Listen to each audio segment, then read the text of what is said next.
또 시험 보고 와서 엄마 이건 왜 이렇게 됐어 하고 물어보는 경우가 있는데 이거 틀렸어 맞았어 하고는 얘기는 할 수 있는데 머릿속에 맴돌긴 하는데 그게 참 입으로 설명하기가 너무 힘들더라고요. 그래서 그런 부분을 아이들을 교육을 어떻게 시켜야 할지 참 힘들고 난감한 부분이 많습니다. 그런 부분은 어떻게 해야 될까요?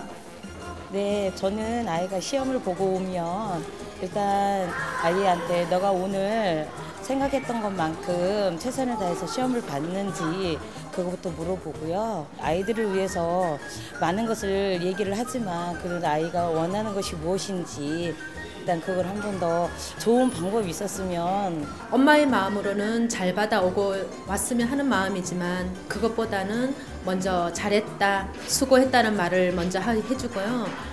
다음에 더 좀 잘했으면 하는 마음에서 저희 아이한테 이제 기도해주고요. 또 두 번째로는 시험에 관련된 것과 학교 교과서에 관련된 독서를 먼저 하고 있습니다. 하지만 제가 하고 있는 방법이 아이한테 잘 적용되고 또 잘 맞는지는 모르겠지만 그보다 더 좋은 방법이 있으면 많이 가르쳐 주세요. 소리치지 않고 화내지 않고 우리 아이 공부시키기. 오늘의 주제는 시험 피드백을 어떻게 하는지 알려주세요.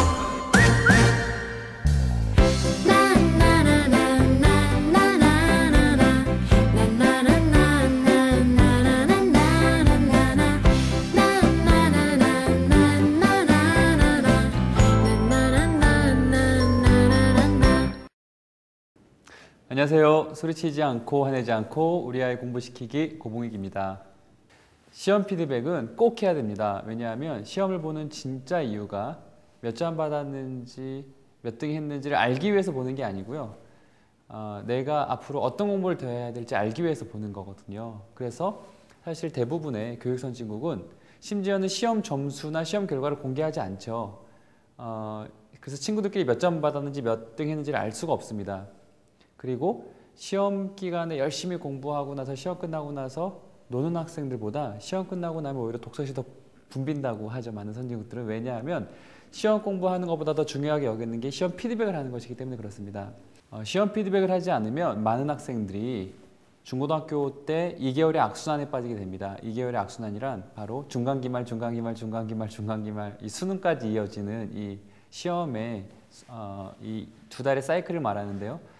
피드백을 하지 않으면 중간고사 때까지 열심히 공부하다 또 중간고사 끝나면 공부 열심히 떨어지고 하면서 자기 성적을 유지하거나 자기 지식을 유지하기도 급급한 공부를 하게 되는데 시험 피드백을 하면 시험을 볼 때마다 성장하고 시험을 볼 때마다 선순환으로 가게 되는 그런 공부를 할 수가 있게 돼요.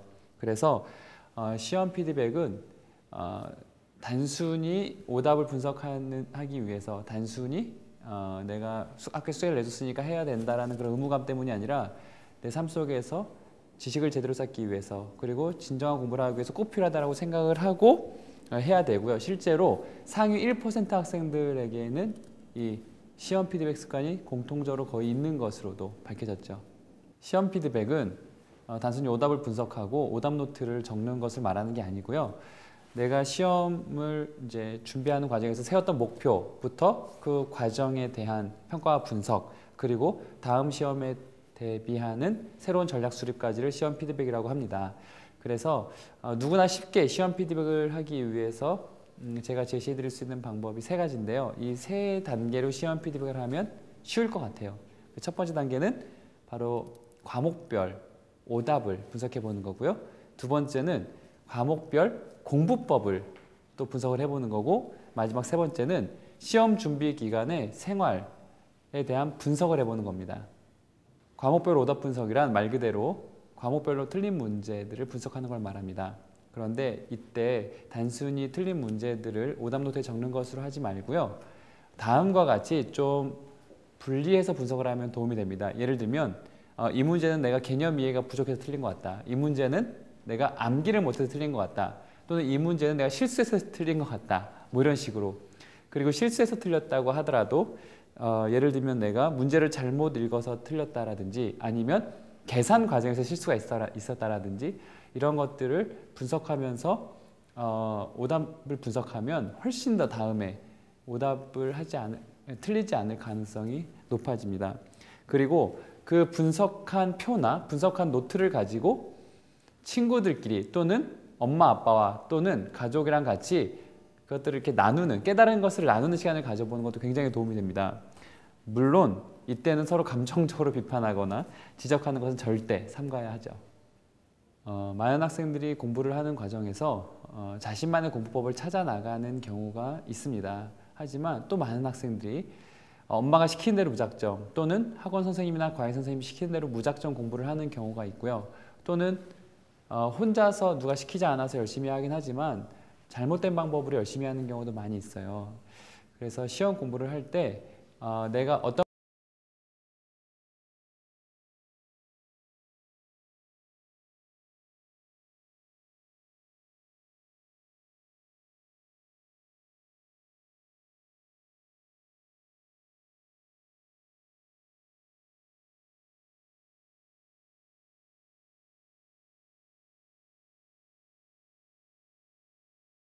마지막으로 시험 준비 기간 동안의 생활에 대한 분석도 필요합니다. 특별히 이 생활 기간의 분석과 관련해서는 두 가지를 검토해 봐야 되는데요. 하나는 공부 감성, 그리고 또 하나는 유혹거리에 대해서 분석을 해봐야 됩니다. 공부 감성이란 뭐냐면 시험 기간 중에 내가 짜증이 났거나 또는 기분이 많이 상했거나 우울했거나 이랬던 일들이 얼마나 있었는지, 공부가 너무 하기 싫거나 이랬던 일들이 얼마나 있었는지를 분석해보고 언제 그런 기분이 들고 그럴 때 어떻게 했을 때 그런 것들이 좀 개선이 되고 어떻게 했을 때 오히려 더 악화가 됐는지 이런 것들 알아보는 것은 굉장히 도움이 됩니다. 두 번째로 시험 내가 목표를 세우고 계획을 세워서 시험 공부를 해나가는 과정에서 그 계획한 것을 방해했던 유혹거리들이 무엇이 있었는지를 또 적어보는 거예요. 그래서 어떤 유혹에 내가 취약했는지, 그리고 어떤 때 이런 유혹에 빠져서 공부하기가 좀 싫어졌는지, 그리고 앞으로는 어떻게 그런 유혹에 대처하면 좋겠는지, 그런 것에 대해서도 반드시 분석을 해보는 것이 시험 피드백에서 굉장히 중요합니다. 먼저 시험 피드백을 학생들이 이렇게까지 해라 그러면 시험 공부하느라고 너무 힘들었는데, 그리고 시험을 잘 봤든 못 봤든 시험 끝나고 나면 놀아야 되는데 또 피드백을 하라고 하니까 너무 이제 숨 막힌다고 얘기할 수도 있는데요. 그런데 연구 결과 부모님이나 선생님이 시험 결과에 대해서 집중하고 시험 결과를 중요시 여기면 시험 피드백을 하는 것에 대해서 아이들이 굉장히 힘들어해요. 근데 시험 결과에 대해서 중요시 여기지 않고 시험 결과에 집중하지 않고 시험 끝나고 나서 피드백하는 것을 중요시 여기는 부모님이나 선생님 밑에서 공부하는 아이들은 시험 피드백하는 것에 대해서 그렇게 숨막혀하지 않습니다. 가장 중요한 것이 시험 피드백이라는 것들에 대해서 계속해서 선생님이나 부모님께서 알려주실 필요가 있어요. 그래서 시험 피드백을 하지 않고 시험 결과만 집중하면 두 가지 나쁜 일이 벌어지죠. 하나는 시험 불안감이라는 게 생겨서 실력만큼 시험 결과가 나오지 않기도 하고요.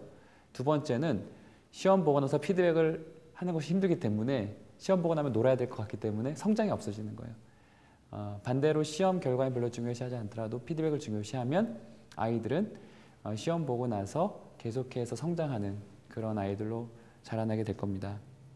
그리고 실제 시험 피드백을 아이들이 계속 하다 보면 시험 피드백을 하는 것에 대해서 숨이 막혀 한다기보다 시험 피드백을 하는 것이 얼마나 자기한테 기쁘고 행복한 일인지를 알게 되는 경우가 대부분이에요. 그래서 제가 한 학생 시험 피드백한 것들을 짧게 읽어드리면 3학년 2학기 중간고사가 끝났다. 그 어느 때보다 최선을 다했고 그렇게 가장 기대되고 설레었던 시험이 아니었나 싶다. 이 학생은 사실 2학년 때까지 공부를 좀 못했던 학생인데 2학년 때부터 시험 피드백하는 걸 배워서 피드백을 계속 하다 보니까 시험 불안감이 없어지고 시험에 대해서 기대감과 설레임이 생기기 시작했다고 이야기를 하고요. 그리고 또 뭐라고 썼냐면 이번 시험을 통해서 아직 많이 부족한 그리고 더 채워나갈 부분이 있는 나의 점수에 정말 감사하다. 이 점수를 통해 내가 부족하고 더 채워나갈 부분이 어딘지 다음엔 어떻게 공부해야 될지 확실히 알게 되었고 좋은 피드백을 얻을 수 있었다. 나는 더 발전할 것이고 감사하다. 이렇게 썼어요. 그러니까 시험이 끝나고 나서 이렇게 피드백을 하다 보면 아이들이 결과와 상관없이 지난 모든 나의 시간이 피드백을 통해서 성장하게 된다는 걸 느끼기 때문에 피드백을 하다 보면 숨이 막힌다기보다는 미래에 대한 희망이 생기게 되는 것이 대부분입니다.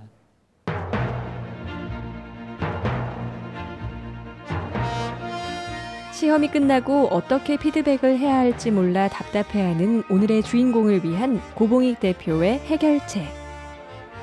첫째, 과목별 목표 점수와 실제 점수를 체크하고 오답 원인을 분석하라. 둘째, 과목별 공부법의 장단점을 분석하라. 셋째, 시험 준비 기간의 생활 태도를 분석하라. 더 나은 공부법을 찾고 개선하는 지름길이 되는 시험 피드백. 여러분도 고봉익 선생님의 조언을 따라서 꼭 실천해 보세요. 얼마 전에 한 유명한 가수의 이야기를 들은 적이 있습니다. 그 가수는 고등학교 때 가수 활동을 준비하느라고 공부를 잘 하지 못했어요. 그리고 그 가수의 어머니도 재능을 키우는 것이 성공의 지름길이다라는 생각으로 공부에 대한 강요를 하지 않았었습니다. 그런데 하루는 그 가수가 공부를 잘하고 싶다라는 이야기를 엄마한테 한 거예요. 그래서 그 어머니께서 네가 시험 아무리 못 봐도 좋으니까 시험 피드백만 꼭 해라 이렇게 이야기를 했답니다. 그래서 시험 결과와 상관없이 시험 피드백을 계속 집중하고 중요하게 여겼던 그 가수의 어머니 밑에서 고등학교 생활을 시험 볼 때마다 피드백을 했던 그 가수는 결국 서울대학교를 갔습니다. 근데 서울대학교 갔을 뿐만 아니라 어머니한테 이런 이야기를 했대요. 엄마 몇 개월만 더 있었으면 저 전국 수석했을 것 같아요. 네, 시험 피드백은 지속적으로 성장을 하게 만들어주고 공부의 선순환을 가져오게 만드는 가장 중요한 것 중에 하나입니다. 그리고 또한 피드백이란 것은 기도와 비슷해요. 우리가 기도를 할 때마다 우리의 잘못들을 알게 되고 앞으로 어떻게 해나가야 될지 알게 되는 것처럼 아이들에게 피드백 습관, 그리고 그중에 특히 시험 피드백 습관을 길러준다면 우리 아이들은 시험 볼 때마다 점점 성장하는 인생에서도 성장하는 그런 아이들로 자라나게 될 겁니다. 지금까지 소리치지 않고 화내지 않고 우리 아이 공부시키기 고봉익이었습니다.